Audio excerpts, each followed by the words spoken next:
Muy buenas tardes, hermanos.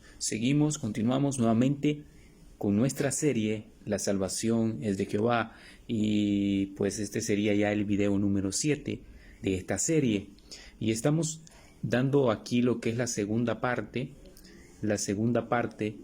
de el cuarto fundamento que estamos proponiendo para asentar la base de la soberanía de Dios en base a lo que las Escrituras dicen claramente.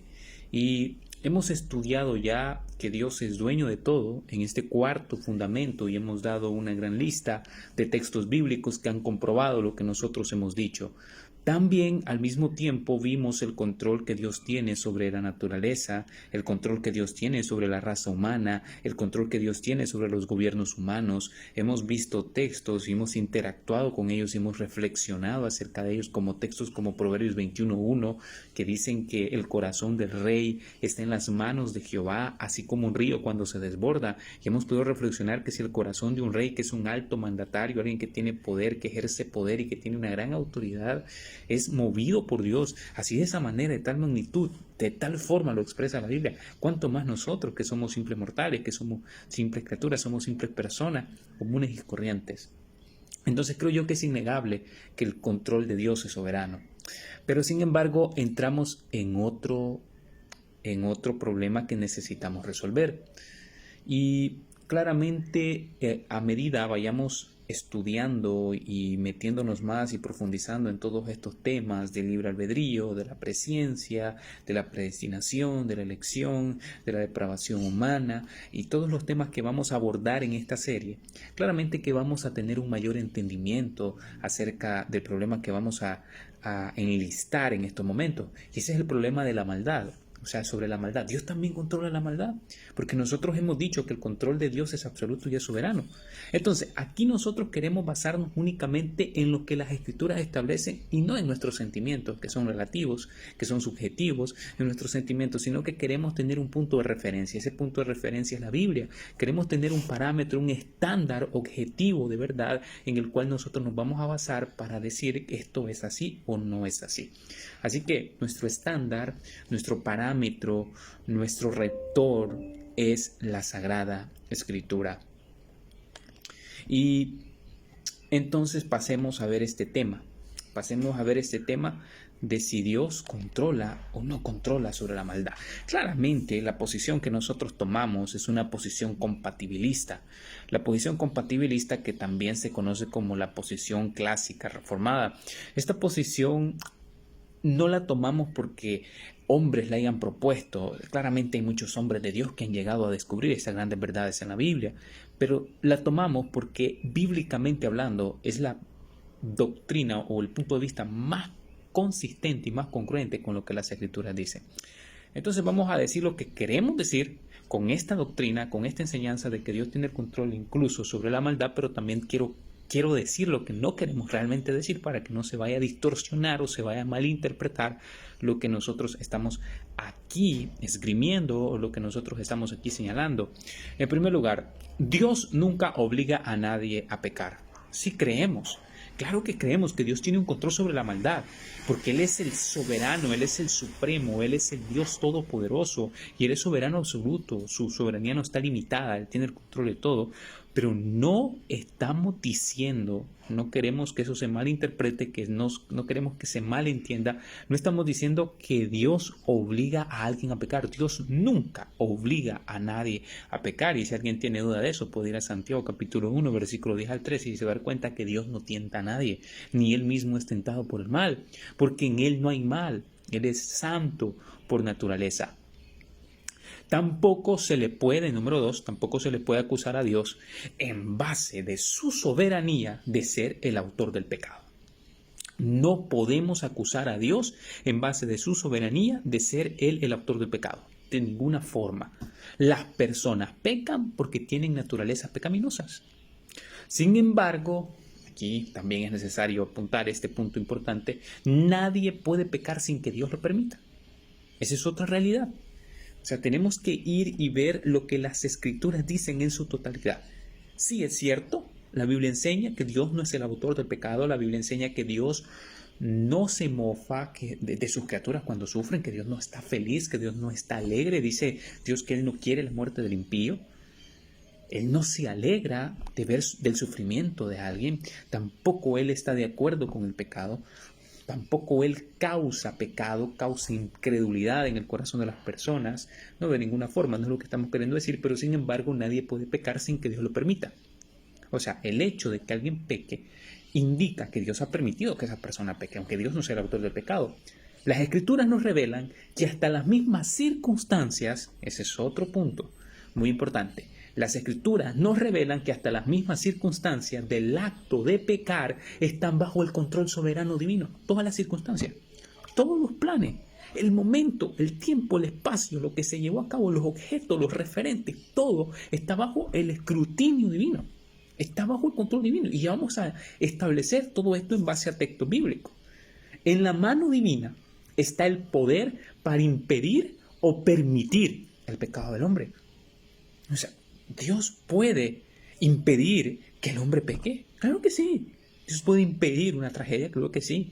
Dios la puede impedir. Dios puede impedir que un asesino tome su arma, jale del gatillo y mate a una persona. Claro que sí. Dios puede. Dios tiene el poder, tiene la capacidad. Sería un juego de niños para Dios, el creador del universo. El afirmar entonces, hermano, que Dios no puede impedir que una persona peque es igualmente blasfemo, así como declarar que Dios es la causa del pecado.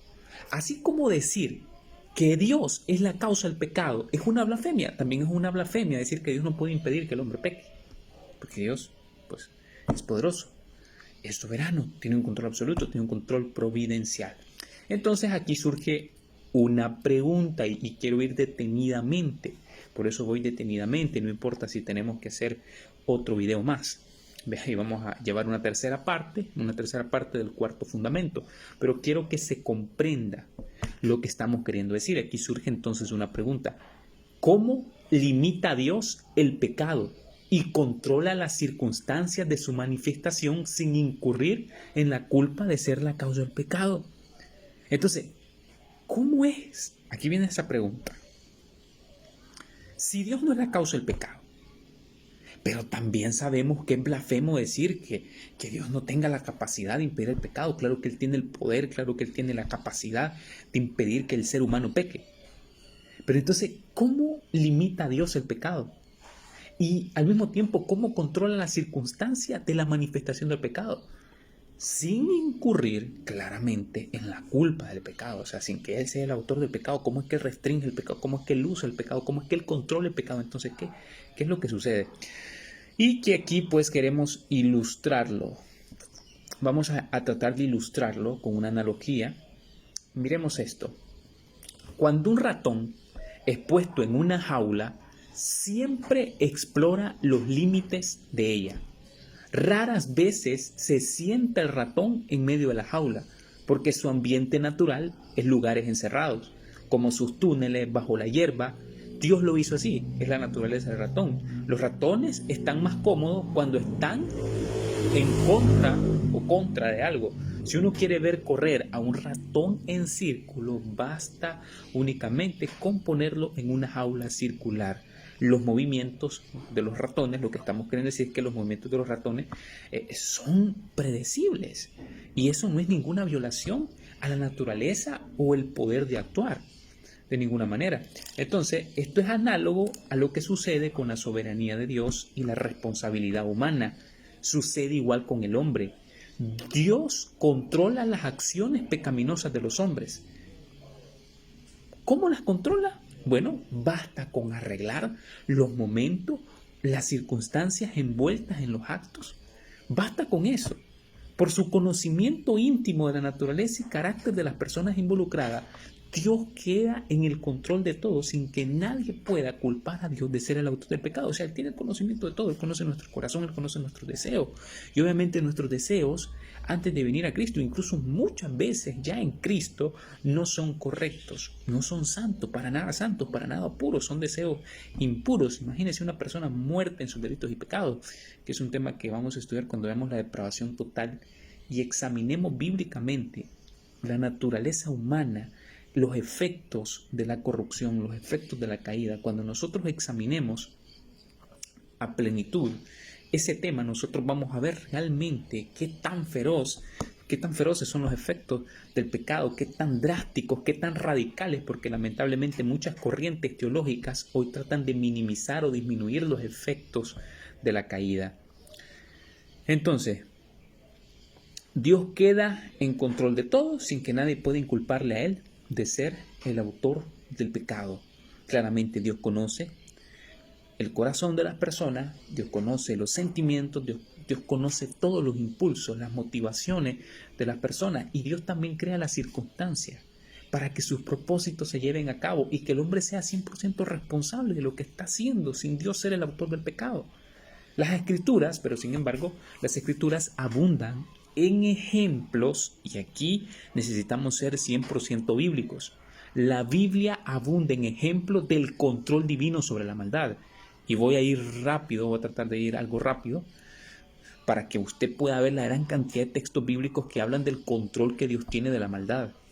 Dios permite, Dios impide y usa, bíblicamente hablando, Dios permite, Dios impide y usa la maldad según su voluntad soberana.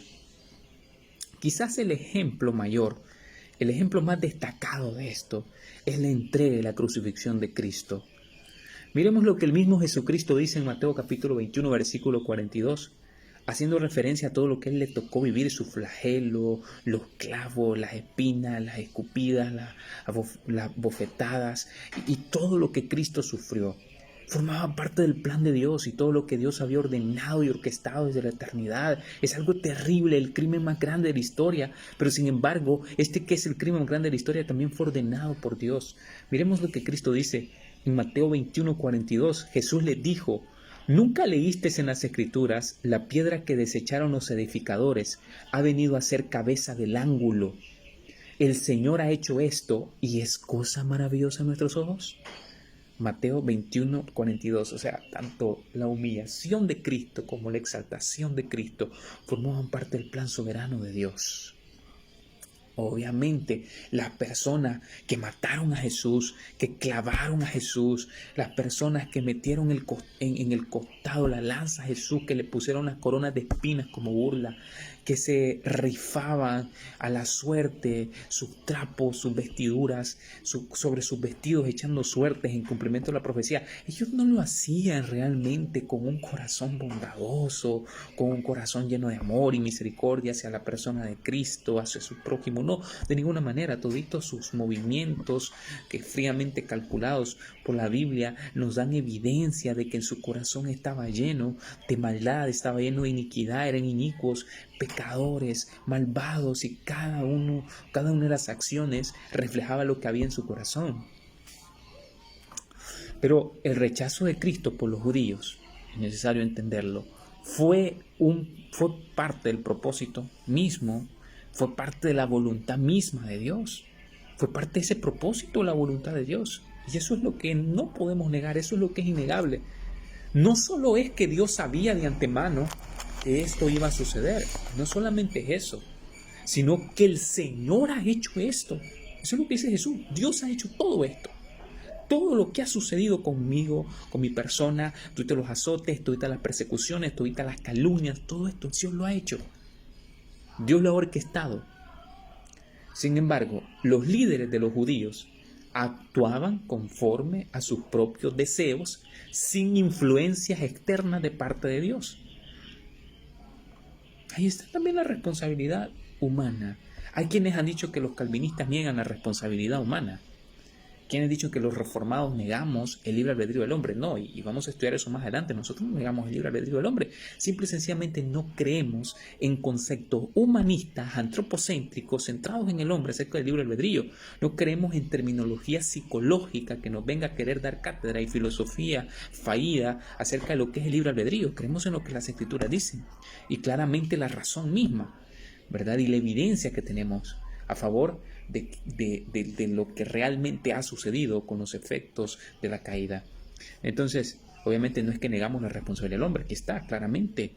Todos los líderes de los judíos actuaban conforme a sus propios deseos, Ellos no pensaban que había alguien que los estaba utilizando como títeres, había una influencia externa, no para nada. Ellos transgredieron la voluntad de Dios, incluso en lo tocante a los mandamientos, la voluntad de precepto, la voluntad de mandamientos de Dios, la voluntad declarativa de Dios que encontramos en las Escrituras, y fueron claramente condenados por eso. Miremos cómo se miran a la par la soberanía de Dios y la responsabilidad humana. Esto es el compatibilismo. Y yo realmente, después de haber estudiado muchas posturas que tratan de como ahí hacer que no tenga ningún conflicto la soberanía de Dios con la responsabilidad humana, de compatibilizarla, de sincronizarla, de unirla, pues realmente la perspectiva que hasta el momento yo veo, y realmente evaluando las Escrituras, yo me doy cuenta que es la más congruente con las Escrituras, es el compatibilismo calvinista, reformado. Creo que es el que está más cerca de las Escrituras, la postura clásica. Ahora, miremos lo que dice Hechos 4, 27 al 28 y cómo compagina, cómo hay esa compatibilidad, cómo no hay ninguna contradicción. O sea, los escritores del Nuevo Testamento nunca vieron ningún problema entre afirmar la responsabilidad humana y afirmar también al mismo tiempo la soberanía de Dios. Y notemos lo que pasa con la crucifixión de Cristo, con el sacrificio mismo de Jesús, la expiación de Cristo. Todo fue orquestado por el Padre, pero sin embargo no quita la responsabilidad de Herodes, de Poncio Pilato, de los judíos, de todos los que armaron el complot contra Jesús. Dice Hechos capítulo 4, versículo 27 al 28, porque verdaderamente se unieron en esta ciudad, se unieron, fue decisión de ellos, eran responsables, ellos se unieron, armaron un complot, había un pelotón ahí unido en esta ciudad contra tu santo Hijo Jesús, a quien ungiste, Herodes y Poncio Pilato, con los gentiles y el pueblo de Israel, para hacer cuanto. Pero aquí entra la soberanía de Dios. Aquí entra la soberanía de Dios. Y la soberanía de Dios, hermanos, no trabaja aparte del libre albedrío, sino por medio del libre albedrío. Y mire lo que dice. Y aquí las Escrituras nos están diciendo, wow, esta es una violación del libre albedrío. No, como algunos se atreven a decir, no, es que estos reformados están enseñando que Dios violente el libre albedrío. No, mi hermano, aquí no hay ninguna contradicción, aquí no hay ninguna contraposición. Realmente, aquí no vemos realmente ningún defecto, no hay ninguna contradicción. O sea, los escritores bíblicos afirmaron ambas cosas y no hay ningún problema. Y es lo mismo que nosotros afirmamos, ¿verdad? Dejemos entonces la falacia de petición de principio, ¿verdad? De afirmar algo, de hacer afirmaciones gratuitas, y también la falacia del espantapájaro, de crear conceptos equivocados, erróneos sobre una posición con la que no están de acuerdo, como es la posición calvinista reformada, y atacar un muñeco de paja. Mire lo que dice. No solo dice que se unieron en esta ciudad, que estas personas eran responsables de unirse contra la persona de Cristo, sino que también dice, para hacer, ellos hicieron, dice, cuanto tu mano y tu consejo habían antes determinado que sucediera. Dios había de antemano determinado por medio de su consejo, del griego boule, que se recuerdan, hace referencia a la voluntad soberana de Dios.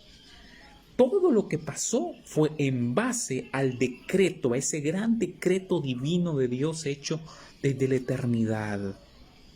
Eso es lo que está enseñando la Biblia, y no hay ninguna contradicción entre la responsabilidad humana y la soberanía divina, de ninguna forma. Y todo lo que hizo Pilato, todo lo que pasó con Herodes, todo lo que pasó con los gentiles, lo que pasó con los judíos, todo el complot, toda la burla, todo lo que sucedió no era una mera predicción pasiva. No era un mero conocimiento anticipado, era una realidad determinada por Dios desde la misma eternidad. La soberanía de Dios y la libertad del hombre corren juntas en las Escrituras como dos rieles de tren. Los escritores de la Biblia nunca pensaban que eso era una contradicción. En ninguna forma afirmaban las dos tal como en el texto anterior sin el menor recelo. Vamos a seguir viendo más ejemplos. Los hermanos de José, por ejemplo, lo vendieron por celos, por odios, lo vendieron como esclavo a los madianitas. Acabó en Egipto siendo vendido José. Los deseos de sus hermanos no eran buenos, no eran correctos, no eran positivos, no eran moralmente correctos delante de Dios. Eran completamente malignos.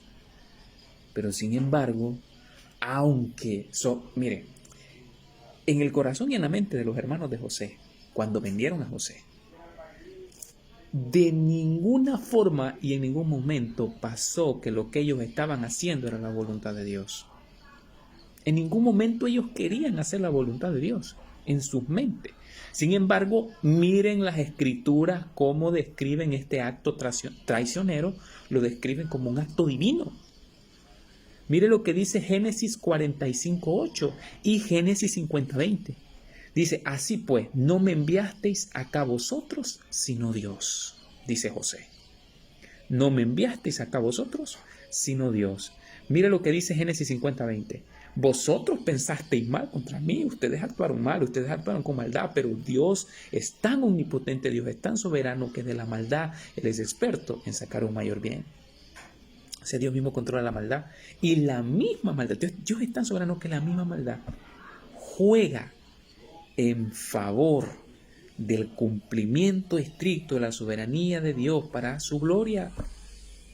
Todo lo que Dios ha orquestado, la maldad forma parte, y la maldad forma parte porque la maldad es un medio por el cual Dios lleva a cabo sus propósitos. No es más, la maldad no es algo que a Dios se le ha salido de control.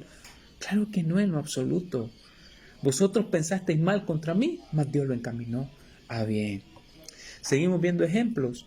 Como parte del juicio divino sobre David por su acto pecaminoso con Betsabé y el asesinato que David cometió de Urías, Dios declaró que otro hombre se acostaría con las esposas de David a la vista de todo Israel. Y Dios dijo que Él lo iba a hacer así. Dios iba a castigar a David, Dios iba a encargar de dar retribución a David por su pecado. Miren la manera en que se expresa este decreto porque es muy reveladora en 2 de Samuel capítulo 12, 2 de Samuel capítulo 12 versículo 11 al 12. Mire lo que dice, así ha dicho Jehová, he aquí yo haré levantar el mal sobre ti de tu misma casa, y tomaré tus mujeres delante de tus ojos, y la daré a tu prójimo, el cual yacerá con tus mujeres a la vista del sol, porque tú lo hiciste en secreto, mas yo haré esto delante de todo Israel y a pleno sol. Cuando Absalón ocupó el reino temporalmente, él cometió incesto con las esposas de David. Aunque parezca extraño esto que voy a mencionar ahorita, pero aquí está el texto, lo podemos leer nuevamente, usted lo puede leer en su casa y se da cuenta que yo no me estoy inventando nada, que está en el texto, pero aunque parezca extraño lo que voy a decir, esto ocurrió como juicio de Dios sobre David. Era Dios mismo quien levantó a Absalón como rebelde en contra de David y decretó que esto tendría lugar. No obstante, no podemos negar la responsabilidad de Absalón. Absalón es culpable del pecado de rebeldía, claramente. Absalón es culpable de la inmoralidad sexual, del incesto, de lo que él cometió. Él es culpable, a pesar de que tales pecados fueron decretados por Dios. Entonces aquí, obviamente, surgen más preguntas. ¿Cómo pudo Dios decretar esto y a la vez mantenerse santo? ¿Cómo puede Dios decretar que Absalón comete incesto con las esposas de David a plena luz del día, pleno sol, las otras personas viendo y Dios moviendo todo esto? ¿Cómo puede ser entonces que Dios se mantenga exento del pecado y se mantenga santo y puro como nosotros afirmamos? Bueno, el Señor simplemente lo que hizo Dios, ¿a qué nos estamos refiriendo? Lo que hizo Dios fue simplemente que Él proveyó a Absalón la oportunidad para expresar lo que ya estaba en su corazón rebelde. Simple y sencillamente ordenó las circunstancias, las predestinó y pasó lo que tenía que pasar. Doctrinas como esta, claramente no vamos a negar que cuando entramos ya en estos puntos, estamos con carne cruda, que a veces pues son difíciles de soportar para algunas personas, pero son las enseñanzas claras de la palabra de Dios. E incluso hay muchas personas que podrían llegar a frustrarse. Pero yo lo que pido en primer lugar es que, como Pablo decía, en 1 Corintios 4:6, Pablo decía, no vayan más allá de lo que está escrito. Enfoquémonos en lo que está escrito, en lo que Dios ha revelado en su palabra. Enfoquémonos en eso. Y si la Biblia lo enseña, entonces creámoslo. Porque de eso se trata la vida cristiana. Yo le creo a Dios, yo honro a Dios, pero honro a Dios por medio de honrar su palabra. Entonces, necesitamos, hermanos, entender que estas son las claras enseñanzas de la palabra de Dios. Si Dios es soberano sobre todo, entonces es soberano también sobre la maldad. De otro modo no podemos llamarlo soberano. Y mire, aquí tenemos muchísimos más ejemplos. Realmente pudiéramos pasar y quizás hacer un video muy largo, pero quiero mencionarlo rápidamente. Miren otros ejemplos de la soberanía de Dios sobre la maldad. El rey Saúl se suicidó al caer sobre su propia espada, según Primera de Crónicas 10:4. Pero el verso 14 de Primera de Crónicas 10 dice que era Dios quien lo mató. Mire lo que dice: y no consultó a Jehová, por esta causa le mató. Dice que fue Jehová quien lo mató. El apóstol Pablo enseña también que la incredulidad de los judíos, la incredulidad que los llevó hasta hoy a arder en el infierno, esa incredulidad, esa decisión de los judíos de rebelarse contra Dios, forma parte del plan divino para incluir a los gentiles en el pacto de gracia. ¿Y dónde está eso en la Biblia? Compruébelo. Vaya a Romanos capítulo 11, en el versículo 7 al 11. Ahí está clarito. Dios nos incluyó a nosotros, pero parte de ese plan de incluirlos a nosotros, parte de ese plan era que los judíos se volviesen incrédulos. De la misma forma, cuando David huye de Jerusalén, le maldice Shimei. Estas acciones de Shimei son impías. Sin embargo, David reconoce que Shimei está haciendo esto por decreto divino, que simple y sencillamente Dios lo está utilizando. Según de Samuel, capítulo 16, versículo 11, dice: dejadle que maldiga, pues Jehová se lo ha dicho. Hasta los espíritus malignos están bajo el control divino. Dios mandó un espíritu maligno para hablar por la boca de los profetas falsos durante el reinado de Acab. Miremos lo que dice Primera de Reyes, capítulo 22, versículo 23. Dice la Biblia: y ahora, he aquí Jehová ha puesto espíritu de mentira en la boca de todos tus profetas, y Jehová ha decretado el mal acerca de ti. Sigamos. Los engaños que afligen a los hombres a veces provienen de Dios. Como juicio por rechazar la verdad, el soberano mismo escoge la clase de engaños que sufrirán. Primera Tesalonicenses capítulo 2, versículo 11 dice: por esto Dios les envía un poder engañoso para que crean la mentira. La testarudez de los hijos de Eli al ignorar los reproches de su padre se atribuye a Dios en 1 Samuel capítulo 2, versículo 25, y dice la Biblia: pero ellos no oyeron la voz de su padre porque Jehová había resuelto hacerlos morir. Y bueno, la verdad, podríamos continuar, pero para no hacer muy largo este video, vamos a dejarlo hasta acá. Yo creo que basta con esa cantidad de texto. Y basta con entender entonces que no hay ningún conflicto entre la soberanía de Dios y la responsabilidad humana, y que claramente la Biblia afirma la soberanía de Dios absoluta, y es tan absoluta la soberanía de Dios que el único planteamiento de objeción que alguien podría hacer en estos momentos, que pudiera esgrimir en contra de la doctrina de la soberanía absoluta divina, sería que bueno, pero ¿qué pasa con la maldad? Yo no creo que Dios, al ser santo, Él pueda tener control de la maldad. Pues bíblicamente hablando tiene control de la maldad. ¿Y sabes qué? Es tan soberano que Dios decretó, ordenó el mal, porque el mal forma parte de su decreto. O sea, no es algo que lo encontró a él de repente y que forma parte de un plan B porque el plan A se le salió de las manos y esto no es la voluntad de Dios, y hemos estado con tantos miles de años viviendo lo que no es la voluntad de Dios. Wow, no, eso es peligroso. Entonces, ¿cómo Dios va a vencer el mal al final si no lo ha podido controlar, si no ha podido evitar que el mal entre en el mundo? ¿Qué seguridad me puede dar eso a mí entonces de que Dios va a vencer el mal? No, ese no es el punto. Ese no es el punto. Ese no es el punto en cuestión. Lo que necesitamos realmente entender es que no hay ningún conflicto entre la responsabilidad humana y la soberanía de Dios, pero que Dios es tan soberano que Él decreta el mal, Él controla el mal, y del mal Él saca un mayor bien. Del mal, Él controla el mal, Él dirige el mal para llevar a cabo todos sus propósitos para su propia gloria. Pero es tan omnipotente, tan todopoderoso y tan soberano que Él mismo decreta el mal, pero también decreta que el hombre es responsable, aunque Él dirige sus voluntades, aunque Él dirige las circunstancias, porque Él mismo las ha decretado, pero Él decreta que el hombre es libre a pesar de todo eso. Así que termino con un último texto.